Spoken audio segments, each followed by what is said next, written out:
Quick intro. From the tester's perspective, test preps can include 1. The generation of new test cases. 2. The modification of existing test cases. 3.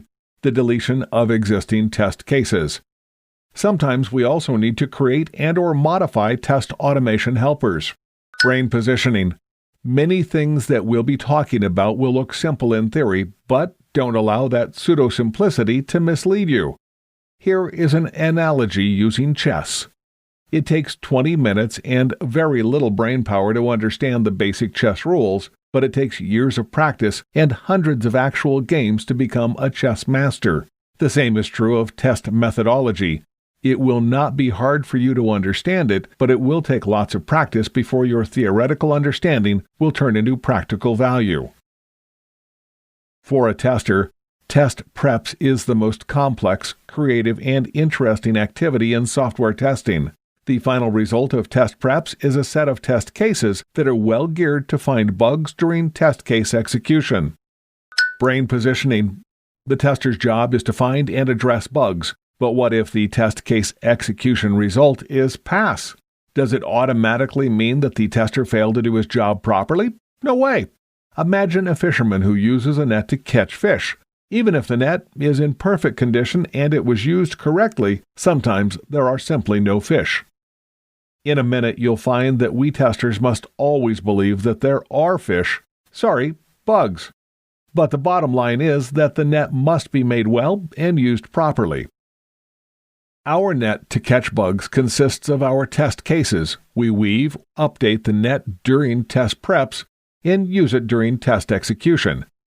As you recall, a test case can consist of only an expected result, but as a rule, it's a combination of idea, scenario, expected result, or results. The ideas for each of these three elements can be taken from many sources.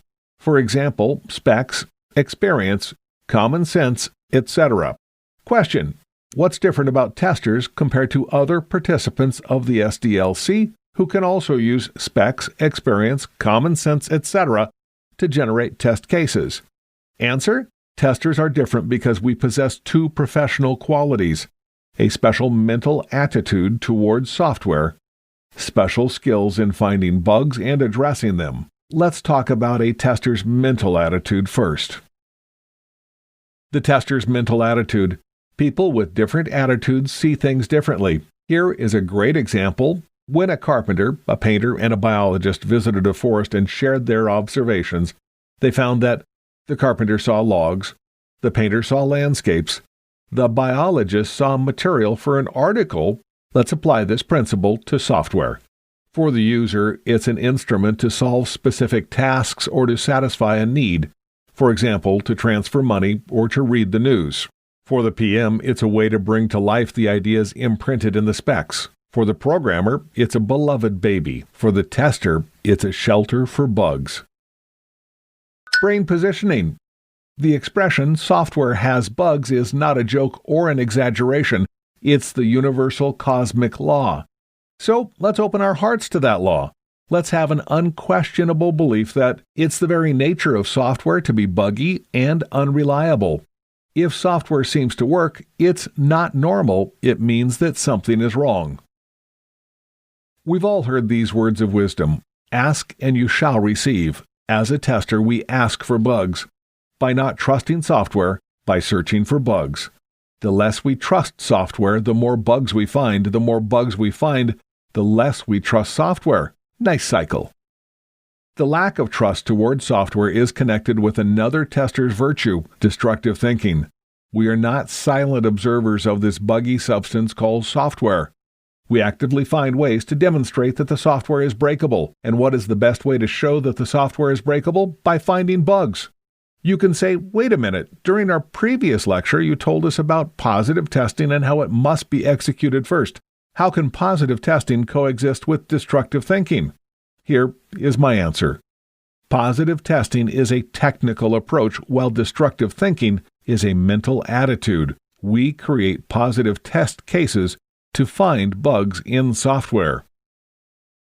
Brain positioning. Remember that we damage the tester's attitude and thus our bug-finding abilities when we start proving that the software works, instead of proving that the software has bugs. We should always have prosecutor stance guilty towards any software. Build your tester's mentality on a lack of trust and destructive thinking, and you'll experience the magic. You'll start feeling software. Out of nowhere, you will be getting bug-finding ideas targeting precisely those areas of software that contain bugs. We don't know how it works, but it does work. The right attitude invokes amazing forces that blow winds into the sails of whatever you do. Intro to Special Skills in Bug Finding. As you know, testers find bugs by executing test cases. There are, of course, other ways to test, like ad hoc testing, but the professional way is to use test cases. We've already talked about the formal side of test cases. In this unit, we'll talk about test case content. The art of creating test case content lies in finding those golden ideas, scenarios, and expected results that are well geared to assist us in finding bugs. Test case content is created by using a set of special techniques, another term is methods, called black box testing methodology. Below are the methods that we'll learn in the following lessons: dirty list, white list, test tables, flowcharts, risk analysis, equivalent classes, boundary values. Please note that there are also other methods used by black box testers. We picked these 6 because they are very reliable and well fit for both startup and large company environment. Lesson recap. 1. Software is a shelter for bugs. 2.